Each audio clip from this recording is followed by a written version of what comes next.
Hi friends, అందరికీ నమస్కారం. Friends, ఇప్పుడు వచ్చిన న్యూస్ విషాదం, భారీ భూకంపం, పరిస్థితి తీవ్ర దారుణం అనే అప్డేట్ అయితే రావడం జరిగింది ఫ్రెండ్స్. సో విషయంలోకి వెళ్లే ముందు వీడియో స్కిప్ చేయకుండా పూర్తిగా చూడండి. అప్పుడే నేను చెప్పబోయే ఇన్ఫర్మేషన్ మీకు బాగా అర్థమవుతుంది. ఫ్రెండ్స్, వీడియోని లైక్ చేయడం మర్చిపోతున్నారు. దయచేసి వీడియోని లైక్ చేయండి. మీరు లైక్ చేసినప్పుడే వీడియో చాలామందికి రీచ్ అవుతుంది. ఫ్రెండ్స్, చాలామంది ఛానల్ సబ్స్క్రైబ్ చేసుకోకుండానే వీడియో చూస్తున్నారు.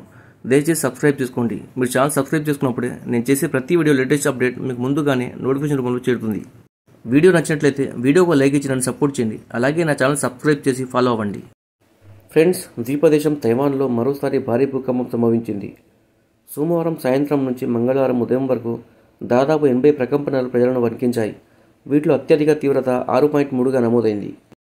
తూర్పు కౌంటీ హువాలియాన్లో భూకంప కేంద్రం 5.5 కిలోమీటర్ల లోతులో ఉన్నట్లు తైవాన్ వాతావరణ విభాగం తెలిపింది.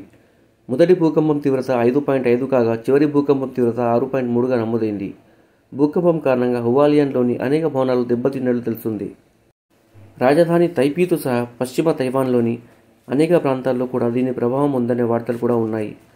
అక్కడి పలు భవనాలు కూడా దెబ్బతిన్నాయని స్థానిక మీడియా పేర్కొంది.